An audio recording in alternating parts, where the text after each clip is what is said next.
When you purchase a condo, how does it differ from buying a house? Well, selling a condo in Los Angeles is not just selling a smaller house. It's a different experience with a few different rules and sometimes a few extra plot twists and turns. Hello, HOA Documents. How shall I illustrate it?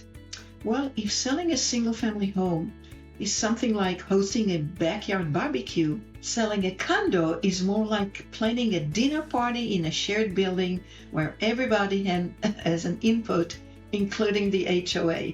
The good news is with the right strategy, condos sell every day and sell very well. They are affordable.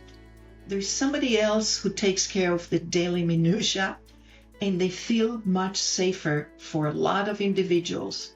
Let's walk through how to calibrate our thinking. So let's start with condos versus houses. What's actually different? When you sell a house, buyers mostly focused on the property itself. When you sell a condo, buyers are evaluating the unit, of course, but also the building, homeowner association, the HOA, the financial strength of the entire community, and by the way, so does the lender, scrutinizes the financial strength of the entire project. In other words, you're not just selling your space, you're actually selling a lifestyle in a shared ecosystem. The HOA, the homeowner association factor, matters to the lender and to you more than you may think.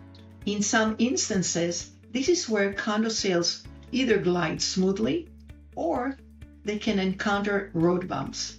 So your buyers will review the HOA documents, monthly dues, the reserves, those are the funds reserved for repairs or emergencies, the rules and regulations, and litigation, not necessarily against your unit, but in general, and in this day and age, the insurability of the complex.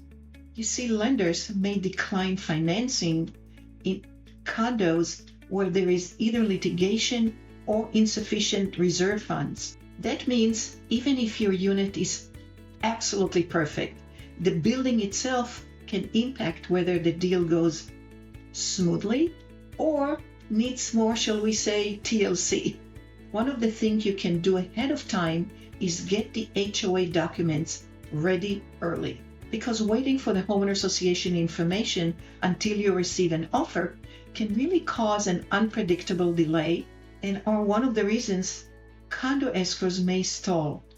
Another element is pricing. Pricing isn't just about your unit. Here is where many sellers get tripped up. Unlike houses, condos are easier to compare side by side. Why? Because in most cases, in the same development, many of the units have the same features and the same floor plans. So buyers, and by the way, also appraisers, they will look at recent sales in your development, active listings that will be competing with you, and units with similar attributes that are in the vicinity.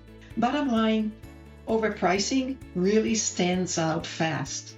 If your neighbor's nearly identical unit is listed for less, buyers will notice it and scroll right past yours. Guys, smart pricing will generate more interest, stronger offers, and often multiple offers and possibly higher price. Another aspect is the presentation. As the adage goes, first impression wins. Even though most condos are smaller in size, the presentation matters just as much as single-family homes. Remember, buyers are comparing multiple units to your condo or townhome. So the basic, simple upgrades go a long way. Fresh paint, decluttered spaces, sparkling clean, and good lighting. Good lighting is specifically important in smaller dwellings.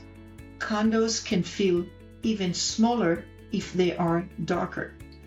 But also don't forget the development, the building itself. Manicured or at least clean common areas, well-maintained lobby and well-lit hallways, and amenities, pool, spa, tennis court, gym, All those elements count.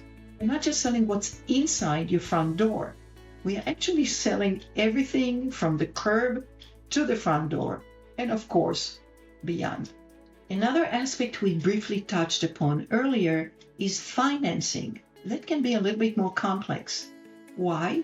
Because not all condos qualify for all types of financing. Factors that can affect your buyer's loan approval could be owner occupancy versus rentals ratios, or as we said before, the homeowner association financial strength, or litigation within the building that has nothing to do with your unit but is affecting your sale, and insurance coverage, a matter that's more pronounced these days.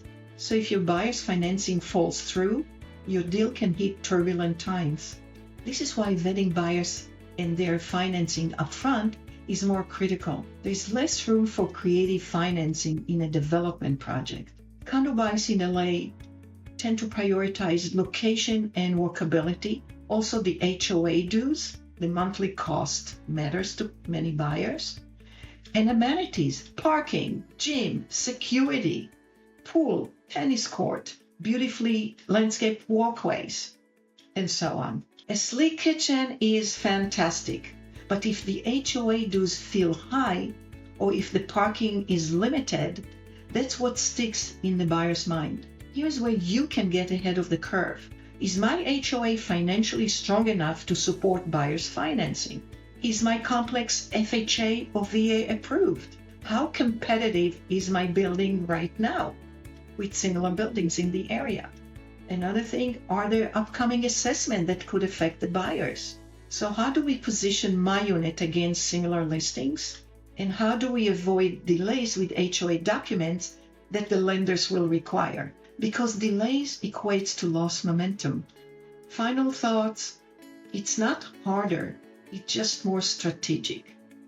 Selling a condo isn't really harder than selling a house.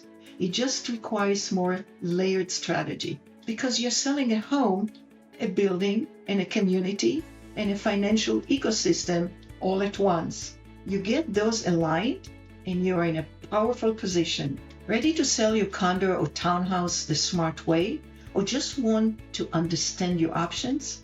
I'm here to help you map it out clearly